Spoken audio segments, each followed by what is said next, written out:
Hola, ¿cómo están? Vamos a empezar con algunas presentaciones sobre contenidos teóricos de la materia, en este caso sobre la unidad 2 del programa, el modelo estructuralista. Vamos a ver algunos conceptos básicos de este modelo, en lo que intentaré que sea lo más parecido a una clase presencial, aunque sin duda va a distar mucho de serlo. Nos va a faltar el entusiasmo, la pasión que se le puede poner a una clase teniéndolos enfrente, y va a faltar el intercambio que siempre se produce cuando estamos en el aula.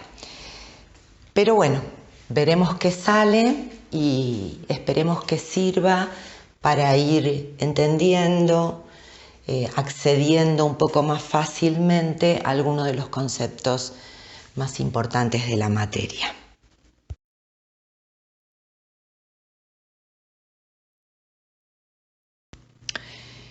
Bien, comencemos.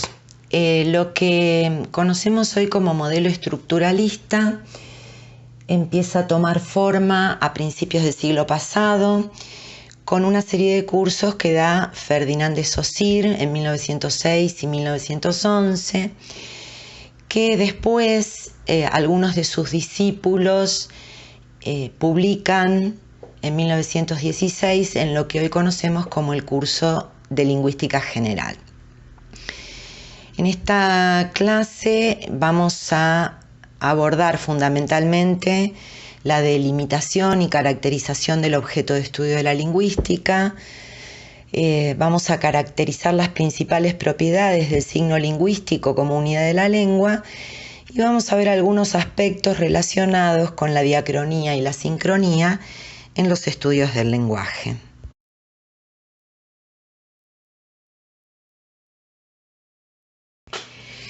El estructuralismo es el primer intento teórico de sistematizar, es decir, de organizar los hechos del lenguaje. Hasta principios del siglo pasado no existía una ciencia lingüística como la que conocemos hoy. Existían sí desde la antigüedad clásica griega, por ejemplo, para poner un caso dentro de los estudios occidentales. Existían, decía, estudios variados sobre las lenguas, sobre la gramática de lenguas concretas, su historia y desarrollo, sobre el posible parentesco entre diferentes lenguas, sobre retórica, morfología, sintaxis, etc. A fines del siglo XIX, con la lingüística histórica, aparecieron los primeros intentos de proponer leyes que explicaran cómo está regulado el desarrollo y la evolución de las lenguas. Y esto significó que los estudios sobre el lenguaje empezaran a adquirir un matiz científico. En la primera década del siglo XX, Saussure, que venía trabajando en la línea de la lingüística histórica, realiza una serie de planteos que marcaron un hito en los estudios lingüísticos. ¿Por qué? Porque por primera vez se recorta un objeto de estudio, se establece un método de análisis y se propone incluir la lingüística dentro de un marco científico determinado.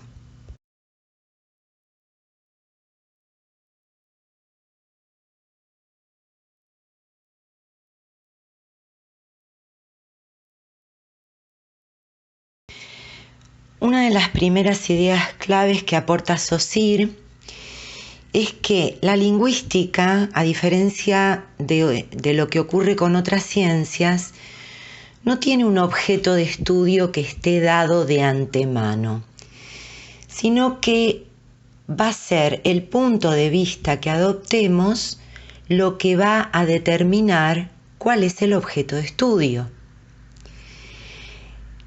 La idea de que los fenómenos del lenguaje presentan siempre dos aspectos es una de las ideas constitutivas del pensamiento de Saussure, que se va articulando a partir del planteo de dualidades. Es decir, los fenómenos del lenguaje siempre se pueden ver al menos desde dos perspectivas diferentes. Por ejemplo, vamos a poner un caso como ejemplo, una palabra, como puede ser la palabra grado. Por un lado podemos verla primero como la representación de un sonido, es decir, percibimos una sucesión de sonidos que llega a nuestros oídos. Pero también podemos verla como la representación de una idea, de un concepto, del significado de la palabra grado. También, para ver otra dualidad posible, podemos ver qué significado tiene actualmente la palabra grado, por ejemplo, un nivel, un estado de algo que puede ir variando en intensidad, pero también, por otro lado, podemos ver cuál es su origen, su evolución histórica. Podemos decir que viene del latín, de la palabra gradus, que significaba escalón, que de ahí también entonces viene la palabra grada, etcétera, etcétera.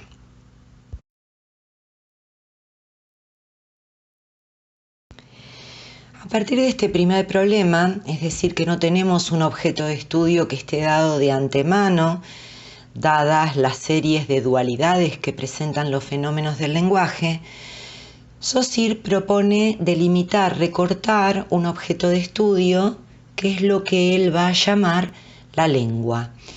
La lengua entendida como una determinada parte esencial del lenguaje, un producto social de la facultad del lenguaje, un conjunto de convenciones necesarias, dice, es decir, convenciones en el sentido de una práctica socialmente aceptada a partir de la costumbre. La lengua es exterior al individuo, dice él. Es decir, el individuo no puede ni crearla ni modificarla. Y en este sentido estaríamos en presencia de un objeto que denominamos lengua es decir, la lengua externalizada, la lengua que existe con independencia de los hablantes, que es ajena al sujeto, que es en definitiva una práctica social.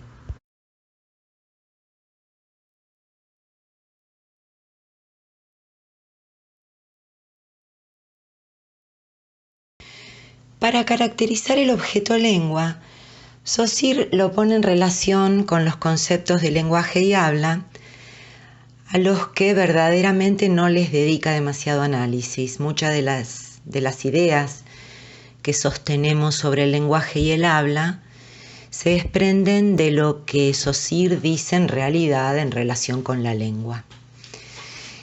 En principio, lo que podemos decir sobre el lenguaje es que es una facultad, natural o no, dice Saussure, porque en realidad no le preocupa mucho meterse en esta discusión, pero en definitiva es una facultad que nos permite constituir una lengua y articular palabras gracias a la existencia de la lengua misma. Define el lenguaje como multiforme y heteróclito, a la vez físico, fisiológico y psíquico, y como perteneciente tanto al dominio individual como al social.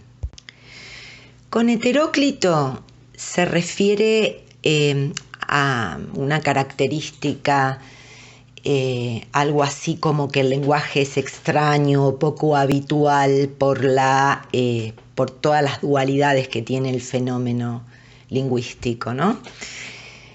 Multiforme, queda un poco más claro el concepto de multiforme en lo que Saussure desarrolla. Multiforme en el sentido de que incluye procesos de naturaleza física, fisiológica y psíquica. Y esto se desprende de considerar el circuito de la palabra en el que se suceden fenómenos psíquicos, fisiológicos y físicos. Psíquicos porque ante un estímulo determinado, por ejemplo una palabra, en el cerebro asociamos un concepto, un significado, con una imagen acústica, es decir, con una representación mental del sonido. Fisiológico porque una vez producida esta asociación, pongámonos en el lugar del sujeto que produce una palabra, ¿no? Una vez que se realiza esa asociación psíquica, el cerebro transmite un impulso a los órganos de fonación. Articulamos la palabra, la pronunciamos a través de nuestro aparato fonador. Finalmente, físico, porque en el habla las ondas sonoras se propagan de la boca de un individuo al oído del otro. Finalmente, es social y es individual porque incluye a la lengua y al habla. La lengua estaría caracterizada como la parte social del lenguaje y el habla como la parte individual. La lengua es un objeto bien definido. Saussure la va caracterizando como homogénea, psíquica, social, como resultado de un registro pasivo y sistemática. Es homogénea porque es de naturaleza psíquica, es decir, es aquella porción determinada del circuito de la palabra donde, como vimos hoy, una imagen acústica, una representación mental del sonido, se asocia con un concepto. Es social porque existe en virtud de una especie de contrato establecido entre los miembros de una comunidad. Si bien tiene su asiento en el cerebro, solo se completa en todos los individuos que pertenecen a una misma comunidad como resultado de la práctica del habla. Es de registro pasivo porque no depende de un acto de voluntad ni de reflexión individual. Es sistemática. La lengua es un sistema en el sentido de un todo organizado y no un simple conjunto desordenado de unidades. Es decir, es una estructura, tomando un poco la denominación que utilizaron los seguidores de Saussure, una estructura en la que cada uno de los elementos se define a partir de su relación con los otros elementos del sistema. Esta es una noción que vamos a desarrollar un poco más después de ver otros conceptos del estructuralismo. Bien, en contraposición con la lengua, podemos caracterizar el habla, muchas de las características las deducimos, es heterogénea porque es psicofísica, dado que en el habla interviene la lengua, pero además el aparato fisiológico que permite exteriorizarla, es decir, el aparato de fonación y audición. Es individual porque es un acto de voluntad del individuo que la pone en práctica y por lo tanto va a tener realizaciones variadas. De hecho, no todos hablamos igual, más allá de que el sistema de lengua que utilicemos sea más o menos el mismo, el español, por ejemplo. Finalmente, se puede deducir de todas las características anteriores que el habla para Saussure no constituye un sistema, es decir, no es un todo organizado.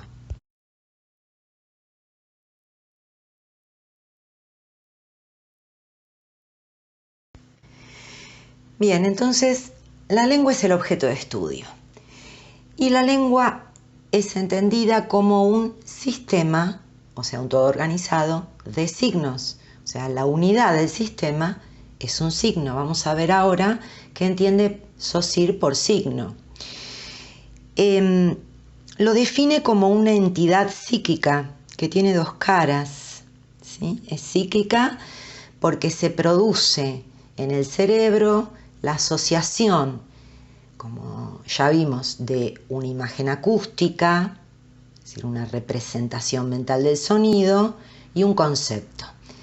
Estas dos partes del signo, que son indisociables, es lo que él va a llamar el significante, la parte material, acústica, en el caso de la oralidad, y el significado, es decir, el concepto. Ambas partes constituyen esta unidad que es el signo.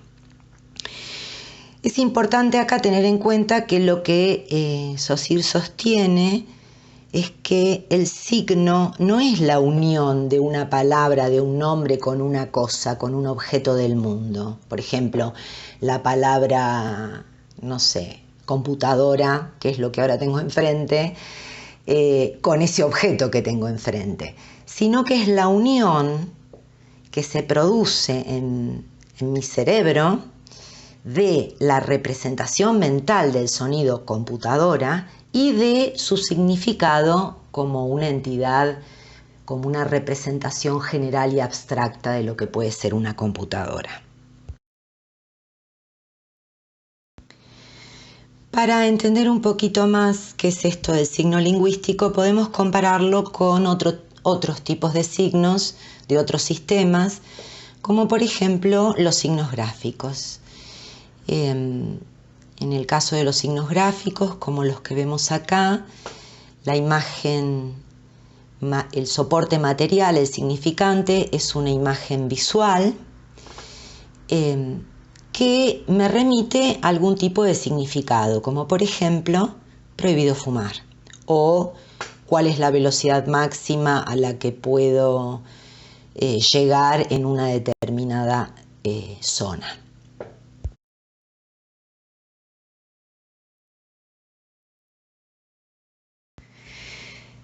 Veamos cuáles son las principales propiedades del signo lingüístico, según Saussure. Comienza con dos propiedades bien relevantes. La primera es la arbitrariedad. Arbitrariedad en el sentido de caprichoso, carente de lógica, es decir, no hay ninguna relación de ningún tipo entre las dos partes del signo, entre el significado y el significante. Por eso decimos que el signo lingüístico es inmotivado, es decir, no tiene razón de ser, es producto de una convención. Es el resultado de una convención que nosotros, digamos, emitamos la cadena sonora gato para representar el concepto de mamífero, cuadrúpedo, felino, doméstico, qué sé yo, mientras que otras lenguas van a utilizar otras imágenes acústicas para designar probablemente el mismo concepto o similar.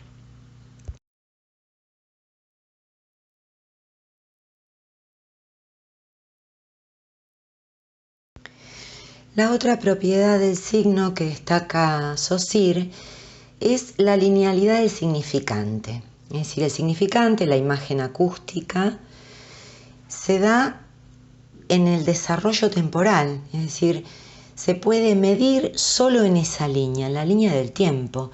Por eso es que los signos lingüísticos aparecen en una sucesión lineal, uno detrás del otro, no hay superposición posible. Si los comparamos al signo lingüístico con otros signos correspondientes a otros sistemas, por ejemplo, los signos gráficos, como los que vimos hoy, o como los que vemos acá en esta viñeta de historieta, sí admiten la superposición. Es decir, la gráfica me permite superponer, por ejemplo, un cigarrillo con una barra cruzada encima que me está remitiendo al significado prohibido fumar. Esta superposición de significantes en la cadena oral sencillamente no es posible.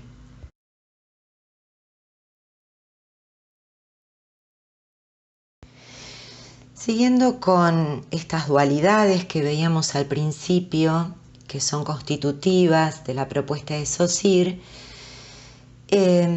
las últimas propiedades que consideramos son las de mutabilidad e inmutabilidad del signo lingüístico. Esta aparente contradicción o paradoja de la mutabilidad, es decir, el cambio, y la inmutabilidad, es decir, algo que no cambia, se desprenden básicamente de la arbitrariedad, de la propiedad de arbitrariedad del signo lingüístico. ¿Por qué Saussure dice que el signo es inmutable, que permanece inalterable? Bueno, fundamentalmente porque todo sistema lingüístico tiene un gran número de signos que se relacionan entre sí de manera compleja. Son arbitrarios, vimos hoy que no hay una razón lógica que una tal imagen acústica a tal significado. Otro motivo es que en general la comunidad hablante tiende a ser conservadora y finalmente, y dada esta tendencia conservadora, el signo permanece inalterable porque los cambios terminarían afectando a la comunicación. Es decir, cuando planteamos la idea de inmutabilidad, nos ponemos en el punto de vista de la comunidad hablante y del sistema de la lengua, de esa estructura organizada de una lengua, como el español o el inglés o cualquier otra, en un momento determinado.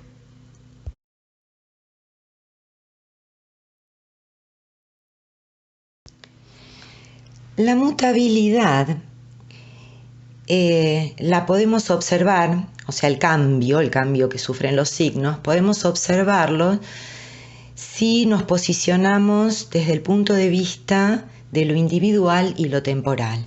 Es decir, el cambio es el resultado del efecto del habla más el tiempo.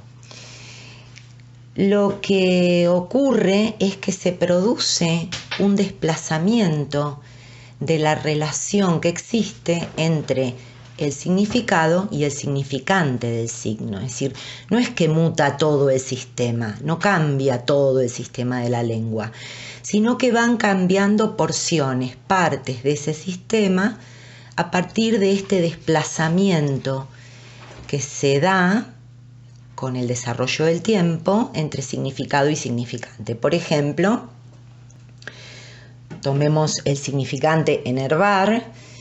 En el siglo XVI se utilizaba con el significado de sosegar, apaciguar. Contrariamente, hoy en día, el significante enervar significa irritar, alterar. Es decir, el paso del tiempo produjo que se desplazara un significado adjudicado a un mismo significante.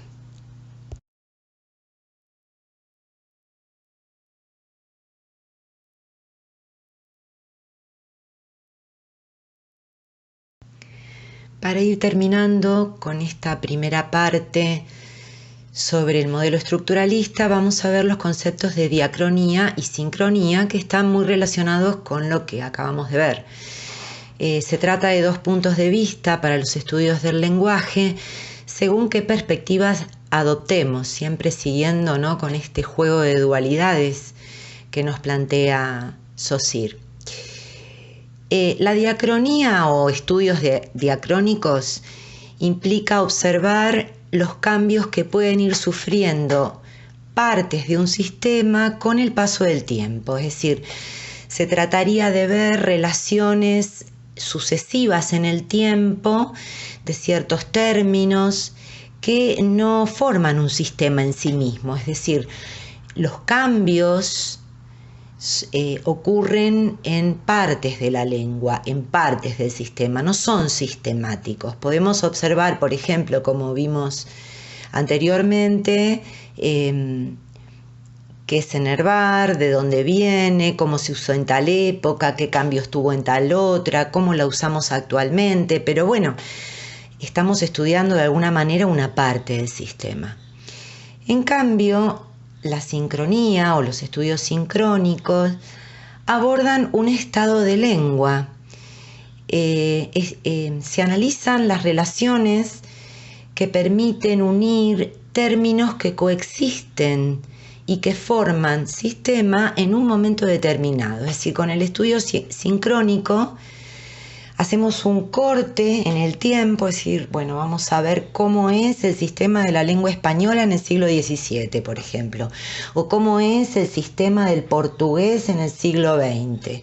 Y estudiamos en ese corte un sistema determinado que aparece como tal ante la conciencia de los hablantes.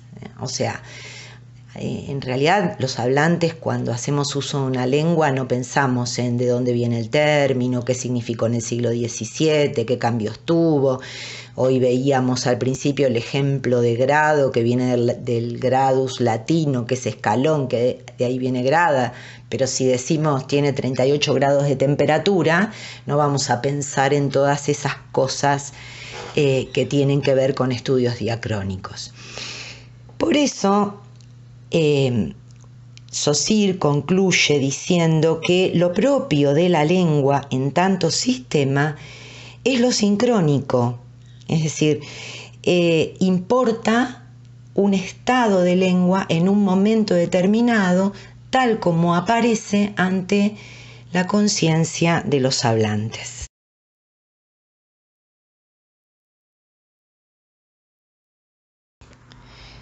Bueno, recapitulando un poco, resumiendo lo que vimos hasta acá, entonces las ideas más relevantes. El objeto de estudio en lingüística dentro del modelo estructuralista es la lengua, entendida como la parte social del lenguaje. La lengua es un sistema de signos, un todo organizado, una estructura, en la medida en que cada elemento se define a partir de sus relaciones con los demás. La unidad de la lengua es el signo lingüístico y el signo está compuesto por dos partes indisociables, el significado o concepto y el significante o imagen acústica. Las principales propiedades del signo lingüístico son la arbitrariedad, la linealidad, la mutabilidad y la inmutabilidad. Los estudios lingüísticos pueden darse en una perspectiva temporal y ser diacrónicos, o en un corte en el tiempo para observar un estado determinado y ser sincrónicos. El estudio que hagamos de la lengua entendida como un sistema es necesariamente sincrónico. Bueno, finalmente esta es la bibliografía. No se preocupen, está en la guía de lectura especificada. Es importante que lean el material porque es necesario que profundicen algunos de los conceptos que presenté acá como una primera aproximación.